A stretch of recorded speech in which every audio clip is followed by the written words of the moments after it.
who don't know me, my name's Chris Burton. I work in the city's Office of Economic Development. This has been a little project that we've been working on for a while, so we're really excited to have you here today. I'm going to hand over to Rich Walkup, the CEO of Piranha EMS, who's our host today, to tell us a little bit about what they do, and we'll take it from there. Rich? Okay. All right. Thank you. Thank you. I founded the company 5 years ago, and in looking at the environment and how competitive it is, we had to come in and figure out a way how to be a little more dynamic and also very competitive, even in the world environment. It was a challenge, and nonetheless, there's 1,000 of us out there in Silicon Valley. So how do we do this, and how do we be competitive and bring things back on shore? And I know that's a word that everybody uses pretty loosely. Well, we've been able to do that. Now the whole goal is how do we scale that model, and having this venue will enable, hopefully, to make this all very possible. And I believe that government and private enterprise getting together in collaboration, giving us that opportunity to scale this model even more effectively, would be very dynamic, and it would be a nice threat to the whole world that Silicon Valley is going to be back here building a lot of products for the whole world. It started here, it should stay here. I think we build and produce some of the best products in the world, bar none. Really grateful for employers like Piranha that are showing the world that Silicon Valley still makes extraordinary innovations happen, and we actually build them. And I am grateful that they are successful. As I've seen, I just saw it not many moments ago from Vestronics.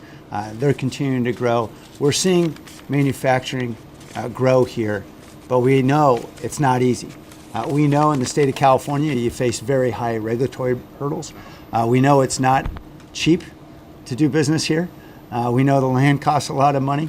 We know labor costs are high, and we know energy costs are high. The one great advantage, the two great advantages I believe we have, one is we have the most talented workforce in the world, and secondly, that we're recognizing increasingly the industry has the value of nearshoring, that is keeping manufacturing near design and engineering functions.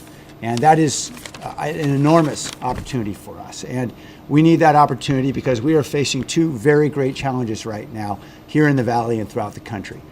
The first is this growing divide we're seeing. The growing divide and opportunity between rich and poor, extraordinary prosperity being generated in this valley, and thousands of families being left out. And the second great challenge we're facing, of course, is that the way, and Rich really alluded to this, the way in which this valley was created, and the way in which so many millions of people in this country have found their way to the middle class is through manufacturing. We are ensuring that we can expand opportunity for many of our young adults, many of our adults who are facing real employment barriers, to overcome those barriers and to be able to get these very important middle-skilled jobs that will help drive their path to the middle class and help drive innovation in our valley. And so we are thrilled to partner with Kate and SFMade in the work that they'll be doing right here in San Jose at Prospect Silicon Valley, reaching out to our employers, identifying the key needs that they have, working with organizations like Work to Future, with our post-secondary organizations, many of which community colleges and such as Foothill and De Anza that have been very involved already in our manufacturing efforts, and identifying those individuals who live in low-income communities in our city who can benefit from a job in manufacturing. So we are thrilled to see this gaining steam as we try to broaden opportunities for many of our city who are being left behind.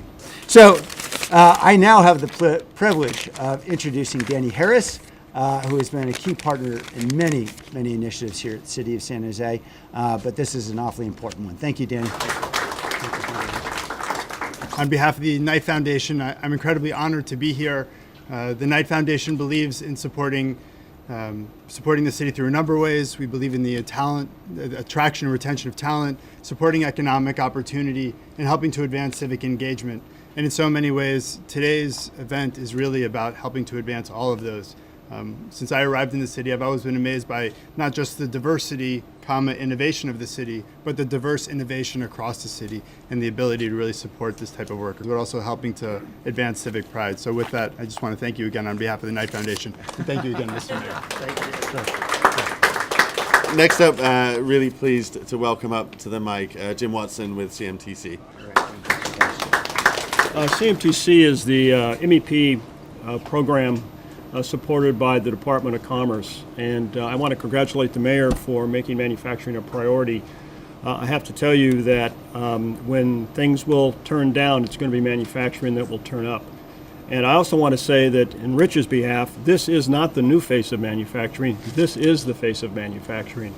You know, we started the California Manufacturing Network in order to serve all of California's MEP Center, and they are proud partners of ours and will be very instrumental in helping this manufacturer, San Jose, get off the ground and get going. So we're looking forward to bringing all the resources we can to it, hopefully some federal dollars, to make this thing work and work effectively. So thank you very much.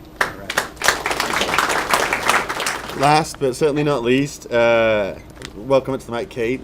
So I guess really what I'd like to talk about for a minute is community. I helped start SFMade up in San Francisco about 8 years ago, and we've been on a great journey. Several of our team are here today. For me, Manufacture San Jose is not about bringing SFMade to San Jose. It's really about taking some of the principles of community building that we have found work up north and exploring what that means for this incredible community and city that is the largest manufacturing city, the largest city in Northern California. So for me and my team, it's honestly a great privilege, and it's sort of, stepping up to the big leagues, if you want to think of it that way. We have about 600 manufacturers currently in San Francisco. You have more than double that.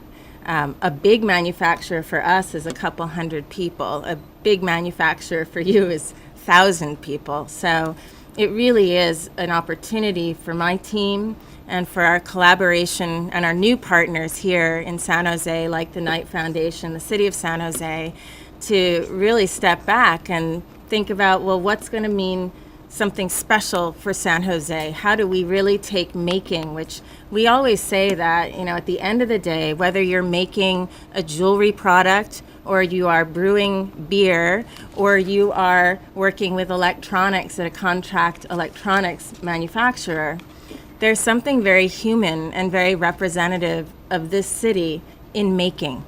And yes, it provides employment. Yes, we fully believe, and our experience has shown, that manufacturing is one of the few sectors that really can heal this rift I know we're all aware of between folks who have great jobs and are able to afford housing and a lot of other folks with incredible skills and backgrounds who don't have those same opportunities.